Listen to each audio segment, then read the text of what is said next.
Welcome to Old Fashioned on Purpose, the show where we explore what we have left behind as we have raced towards progress as a society, but not only that, how we can get all the good stuff back. I am your host, Jill Winger, and my family and I have been homesteading out here on the Wyoming prairie since 2008. And in that time, homesteading has changed my life in every way possible, and I'm super passionate about teaching old-fashioned skills to, well, anybody that will listen. And I firmly believe that we can have the most fulfilling lives right now, not by hiding from modern culture or fully embracing it, but finding that sweet spot in the middle. So today's topic is one I'm really excited about. It's a solo episode today. It's something I've been working on a lot lately, and that is seeds. Maybe you weren't expecting me to say that. But I am really focused on efficiency lately in my homestead efforts. As my life gets more full, my kids are getting older, there's more things that they're doing. We have the businesses, but I still want to homestead. I'm always going to homestead. So I'm all about figuring out how to keep things flowing as smoothly as I can. And the focus in my efficiency efforts this month would be my seeds, because it is January at the time of this recording. It is the time of year when people like me are definitely not outside digging in the garden, but I am dreaming and planning and scheming as to what my upcoming growing season will look like. And a big part of that is ordering seeds. Now, over the years, I've tried a lot of different methods, a lot of different techniques for organizing and planning. But there's one thing I've done that has created the most cost savings when it comes to buying seeds. And that is, drumroll please, inventorying your seed stash. It might sound obvious, but it's really easy to get wrapped up in the excitement of the seed catalogs, ordering the varieties, dreaming of what's to come, and you end up overbuying. Now, seeds really technically aren't that expensive in the grand scheme of things. However, their prices are steadily increasing, just like everything else in the world right now. And so, as good stewards of our budgets and also just good stewards in general, I think it's wise to not overbuy. And so today I want to share some of my best strategies and tips and techniques for inventorying your seeds. I'll share where I love to get seeds that are heirloom and open pollinated, because that's really important to me. I'll share some of my favorite varieties. And yeah, we're just going to talk all things seeds. If you want to discuss some of the more technical pieces of starting seeds yourself, because odds are you're probably either in the thick of doing that now if you're in a warmer climate, or you're getting ready to do that. I'll start my seeds for the greenhouse probably in the next couple weeks, and then I'll start my outdoor garden seedlings probably in March sometime. So I'm getting close. Go back a few episodes to the show where I talked with Sean from All About Gardening, and he had an incredible amount of information on how to start seeds and do it more efficiently and more effectively, because a lot of people struggle with that. So good info there. But today we're going to talk about the seed stash in general. All right, you ready? Let's do this. So first things first, why it's worth it to take the time to do this instead of just pulling out the credit card and going to the seed catalog or the seed website and placing the monster order. Okay, so the first things first, I already alluded to this. Organizing and inventorying ahead of time every year, just get into the routine of this, is going to save you a lot of money, right? It's so easy to overbuy. This is fresh on my mind because last night I ordered my seeds for the year. And before I did that, I followed my own advice. I sat down and inventoried. And what I had in my mind that I thought I needed for this coming season and what I would have purchased if I hadn't inventoried first was very different than what I actually needed. I had in my mind that I was completely out of cabbage seeds and I was going to order a whole bunch. Well, it turns out I had like a lot, like 5 ounces of cabbage seeds in my box that was tucked away in a different location. So I would have purchased those for absolutely no reason. Now, some of you may be thinking, what's the big deal with over purchasing? Because most of us, including myself, we like to buy ahead. We like to buy in bulk. That's kind of how we roll. Well, you can do that with seeds to a point, but seeds don't last forever. They do have a shelf life. Now, that shelf life really depends. And people always ask, well, how long do seeds last? And And the answer is just, it depends. It depends on how you're storing them, the temperature, the amount of moisture, the type of seed. There's a lot of variables there. Now, seeds are technically designed to last a long time, at least most of them are. We all have heard the stories where, especially in the regenerative ag communities, where different techniques are applied to a piece of ground, and there will be seeds come up from the seed bank in the soil that are varieties that no one in recent history has even seen before. So seeds are designed to last, but seeds aren't necessarily designed to last when we have them in jars in our basement and they're exposed to light and warmer temperatures. So it depends on how you're going to store your seeds, but they don't last forever. My point is, the older they get, the less usable they will be. So you can buy a pound of cabbage seeds if you want, but odds are that investment will probably not be great because those are going to degrade over time and become less useful. So there's just so many variables there that seeds are one thing I'd prefer not to have giant quantities of in bulk.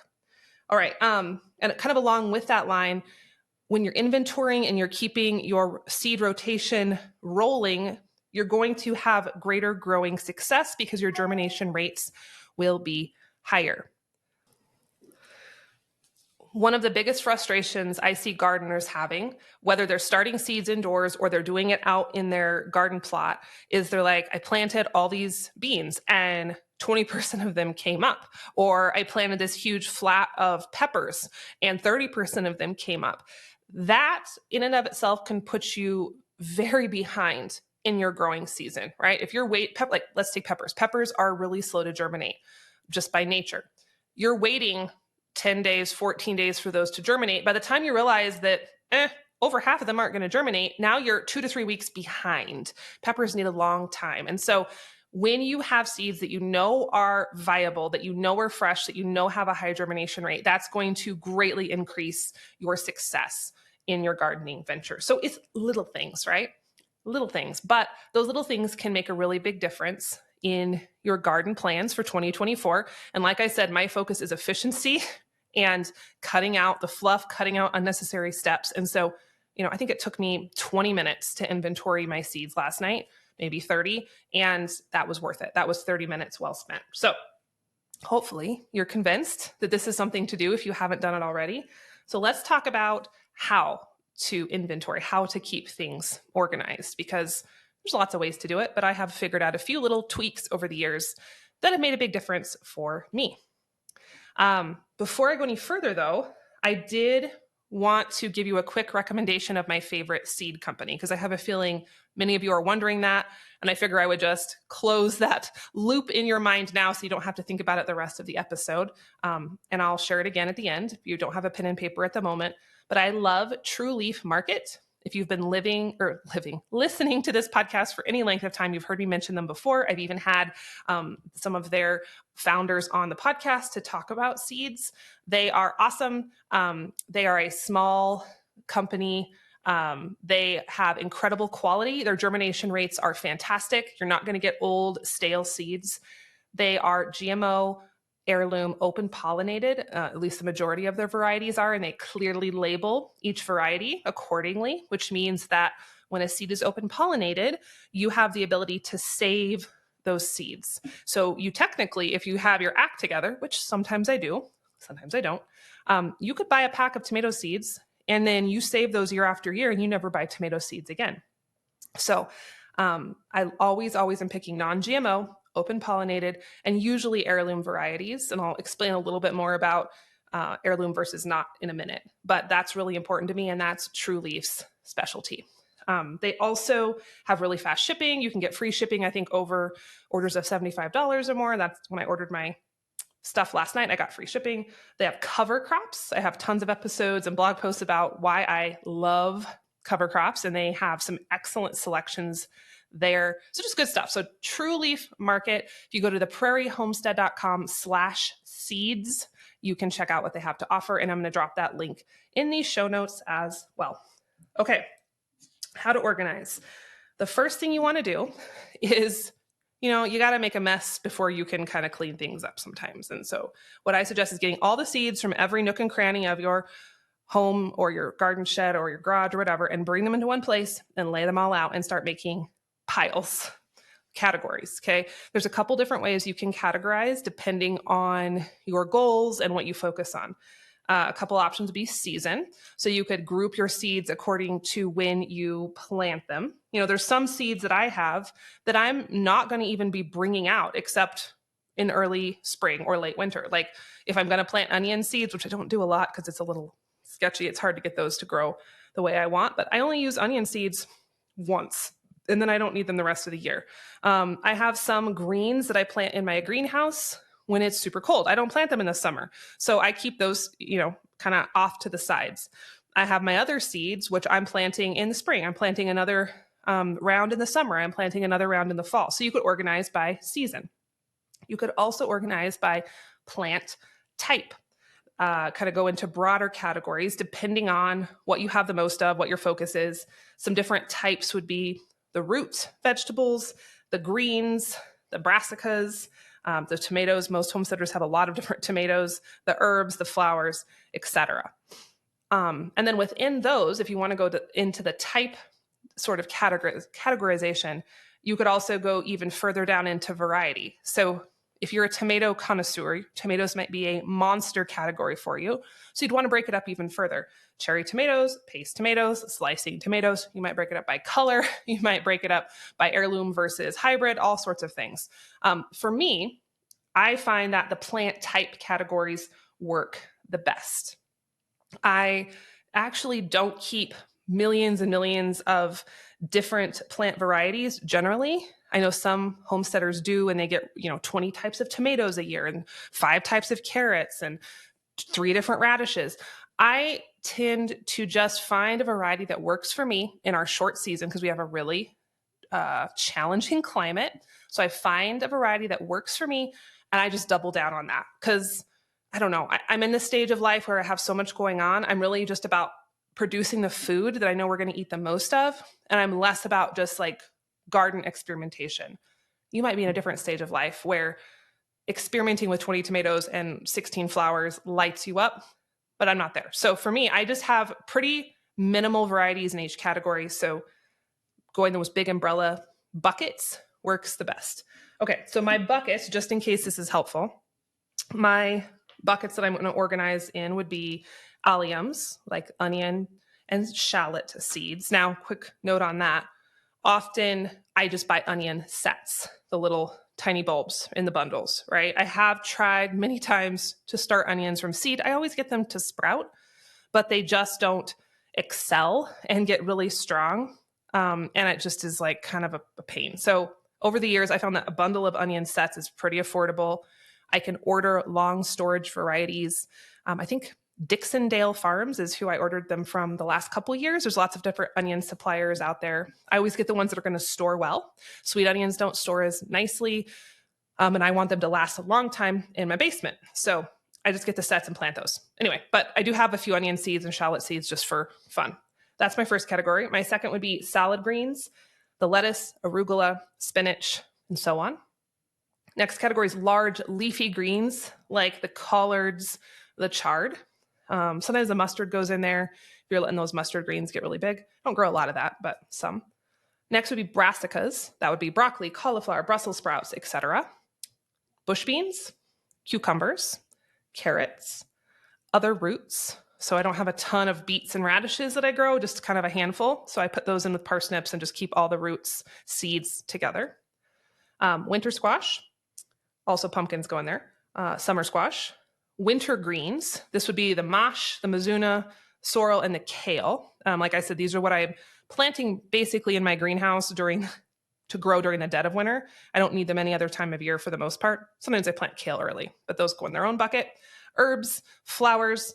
If you have a lot of flowers, you probably want to break that up. I'm flower grower, marginal flower grower. I just have a few that I like. And then cover crops. I usually buy my cover crops in giant quantities. Like I think I bought 10 pounds of winter rice seed last night from True Leaf. So that doesn't exactly fit in my cute little storage box, but I still have a category of that elsewhere in my basement. So those are my big buckets. You can adjust that according to what you love, what you grow. Like I said, if you're a connoisseur of carrots, you're going to need to break it out more, but those are my main buckets. And I could be forgetting some, but those are the ones I could think of off the top of my head. I also do grow potatoes, but because I use seed potatoes, I don't put them here because I'm not organizing my seed potatoes. I just buy them in the spring. Okay, so once I have my buckets, my categories, then I like to document it somehow in writing. That way I can just have a mental tally of what I have and what I don't have. So I use my old-fashioned on-purpose planner for this. We have seed inventory, seed collection pages in the back sections, and that's what it's for. And we do have planners available still if you'd like to order them, prairieplanner.com to get a copy. You can also use Google Sheets or Excel if you're a spreadsheet person. That works great. I would suggest having columns in your spreadsheet for the seed type, the variety, the quantity, and then a place for notes. So you can just say how it performed for you, what you did like, what you didn't like, this germination rate was a disaster, et cetera, et cetera. The more notes that you can take, the better. And I think that's one of the hardest things for me in being an organized gardener is remembering to take notes and remembering to document. And every single year, there's always something where I'm like, I'm going to remember this. I won't have to write this down. And then I come to that following season and I'm like, don't remember it and wish I would have written it down. So having a place, whether it's a Google folder, whether it's a planner, whether it's a note in your phone, I don't care what it is, just where you're able to jot things down as you go along, it's going to make your gardening progress that much more effective because it's really hard to remember things, I have found, especially when you have lots going on, which I think most of you do. So I have my planner with my list and my notes. And then as far as organizing the seeds themselves, I've tried a lot of different things over the years. I've tried cardboard boxes and plastic boxes. I've made dividers. I have tried jars and envelopes. There's a lot of ways to organize seeds, but the hands down best way that I have used for, 4 or 5 years now, and I stick with are photo organizer boxes. And I'll put a link to those in the show notes. They are the type that a scrapbooker or just a photo person, I don't know what else to call it, photo person would use if you're organizing a lot of printed photos. They are a big clear box. And then within the clear box are little boxes that snap open and that you put photos in. And I think the one that I was looking at on Amazon, the one I have, like 18 mini boxes to one big box. And as it turns out, those mini boxes are the absolute perfect size for a seed packet. It is almost miraculous, like it was made for seeds. I think the boxes generally run around $30. I will, like I said, I'll drop the link from Amazon in the show notes, but they're awesome. And you can get little labels or put a Sharpie note on each of the boxes for your categories and pack those babies around. And it keeps them away from mice, moisture, etc. They are transparent. So the one thing you'll need to be mindful of is they still need to be in a dark place.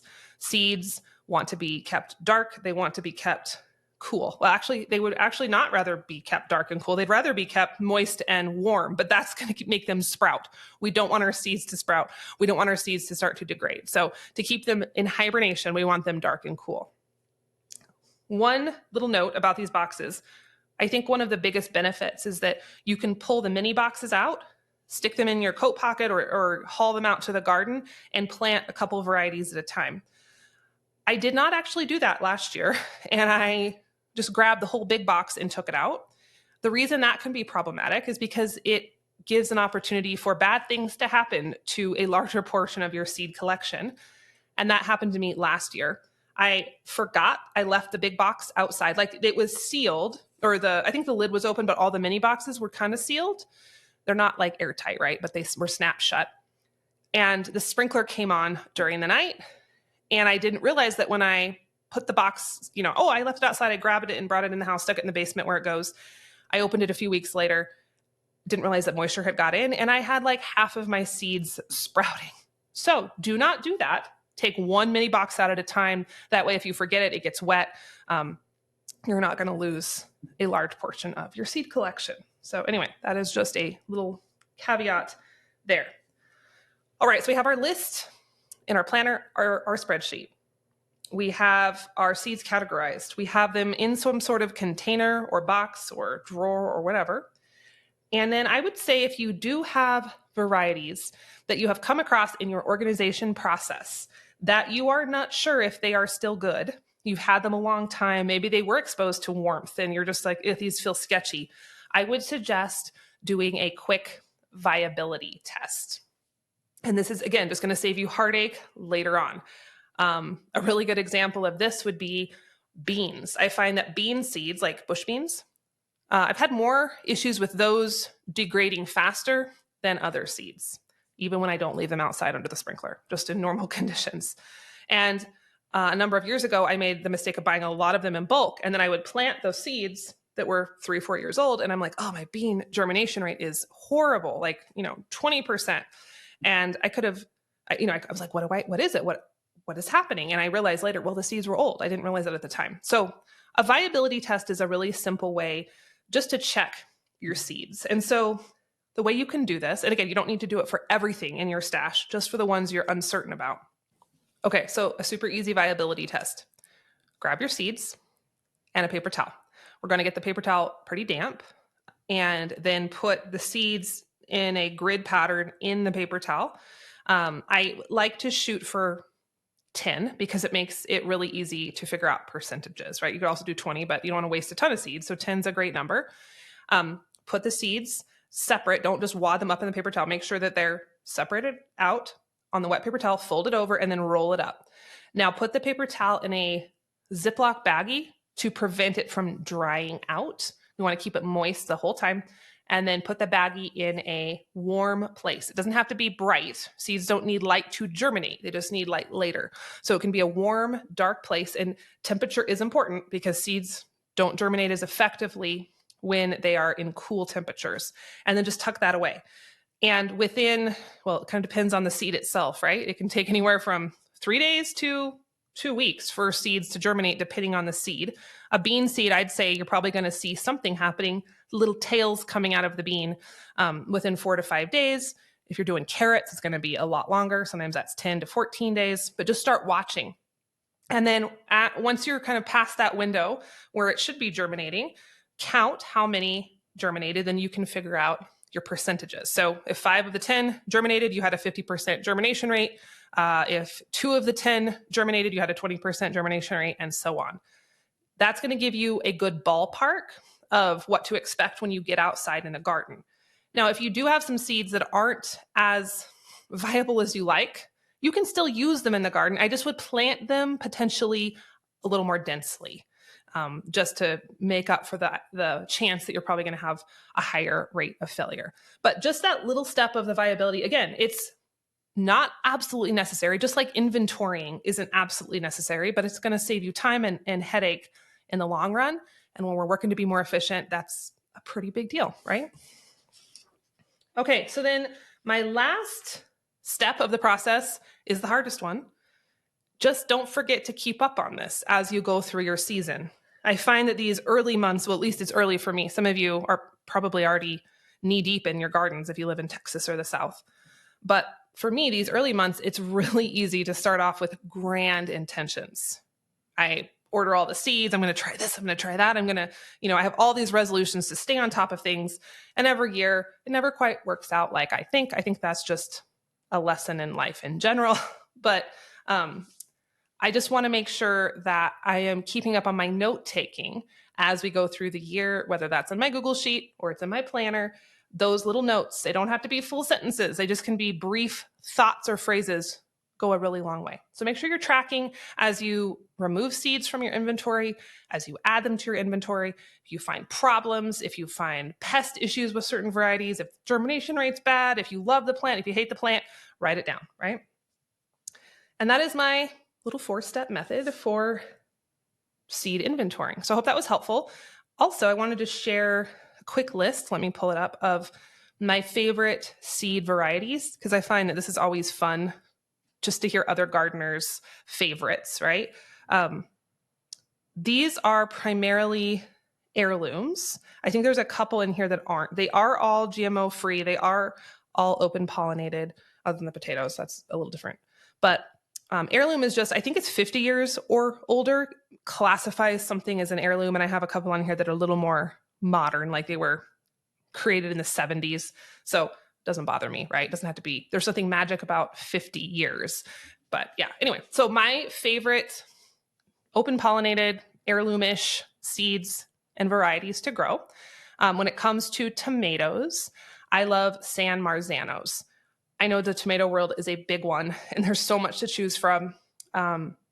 We're not huge eaters of just tons of slicing tomatoes or tons of cherry tomatoes. I use those sparingly. So the thing we do love is tomato sauce, tomato paste. I like to can as much as possible because I haven't bought I haven't bought store-bought tomato products in a very long time. So San Marzanos are a paste tomato with a lot of flavor. And the difference between a paste tomato and a slicer is that the paste ones have a lot less water content. You can make sauce out of a slicer. You're just going to boil it down a lot longer. It's going to take more time. Again, efficiency, right? The San Marzanos are classic for sauce and they're meatier and drier, not in a bad way, in a good way, and just makes it a lot more efficient. Watermelon is something I have more recently played with because Wyoming, right? We're not exactly watermelon territory. But there's a variety called Blacktail Mountain watermelon that's a super short season. It's a small guy. It's probably the size of a volleyball or smaller. And it does have seeds, which doesn't bother me, but they're awesome. They grow quickly. I can grow them in the greenhouse or outdoors. Greenhouse is better. But they taste really good. And it's just fun to have watermelon in Wyoming. It's a novelty. For pumpkins, I like the sugar pie variety. They're smaller, but their flavor is awesome. The flesh is dense and rich. For spinach, I like Bloomsdale Longstanding. Spinach